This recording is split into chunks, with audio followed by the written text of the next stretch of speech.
I find it kinda sad. The dreams in which I'm dying are the best I ever had. I find it hard to tell you, I find it hard to take when people run and... Hi, and welcome to Oxford News Station with your hosts Lauren Vogt and Joe Barnes. This is our segment on cyberbullying and the troubles it has caused in our youth society today. What is cyberbullying and why has it become such an issue in today's schools and society? Multiple examples of cyberbullying in the past, but there are some examples and some victims that have really helped to shape what we define as cyberbullying and some laws that have been placed against it. There are multiple examples, but the ones that we have selected really seem to stand out. Okay, we will be looking at Megan Meyer, Tyler Clemente, Jamie Rodenmeyer, and Phoebe Prince and their stories about cyberbullying. Megan Meyer, age 13, began receiving nasty messages from a boy after a few weeks of online flirtation with him via her MySpace account. This ended with one that suggested the world would be a better place without her. Megan, believing she had been rejected by this John, committed suicide in her home. 6 weeks after Megan's death, her parents learned that Josh Evans, the boy that she had been talking to online, was a made-up character created by Lori Drew, the mother of Megan's former friend. The federal grand jury indicted Ms. Drew. Tyler Clemente, an 18-year-old Rutgers student, was found dead after jumping off the George Washington Bridge.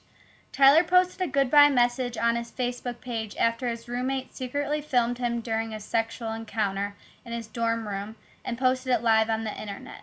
The two students had been charged with 2 counts of invasion of privacy after placing a camera in Clemente's room and live streaming the recording online.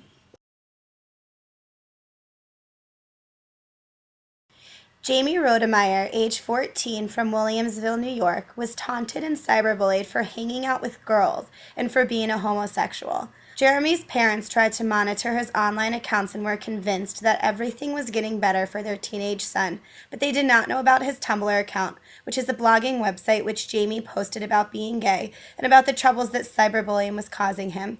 Jamie hung himself outside of his family's home on September 18th this past year.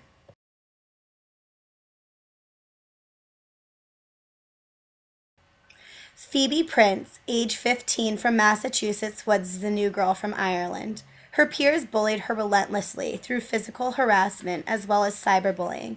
Phoebe was pushed, things were thrown at her, and she received threatening text messages from her classmates. After getting a Red Bull can thrown at her on her way home from school on January 14th, Phoebe committed suicide by hanging herself in her family's home. 9 of the teens were later indicted with a range of charges from harassment to statutory rape.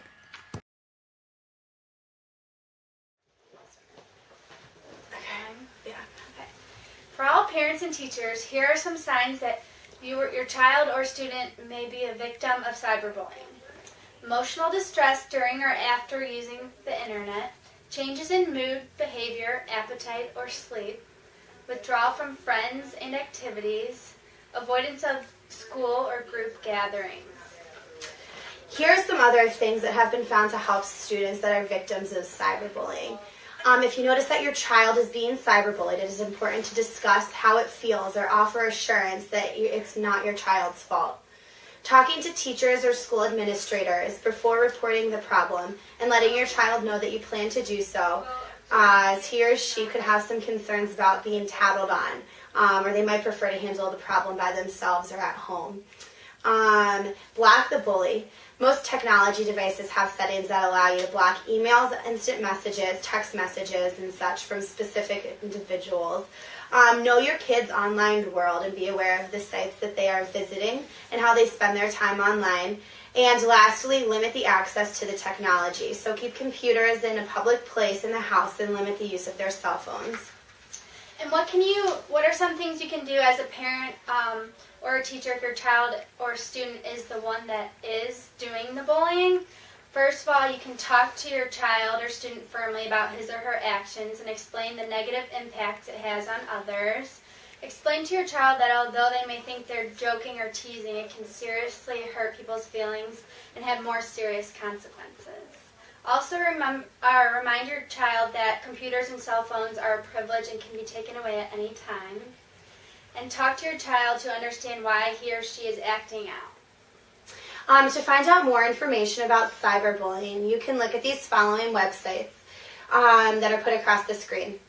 www.maxkeylogger.net. This describes cyberbullying in more detail and discusses strategies that parents, teachers, and children can use if they are being bullied. And another one is www.cyberbullyhelp.com. It is a website that provides resources, blogs, and contacts for students or parents interested in learning more about bullying or who would like to talk about past experiences to gain more insight or help. Thank you. Thank you. The dreams in which I'm dying are the best I ever had. I find it hard to tell you, I find it hard to take. When people run in circles, it's a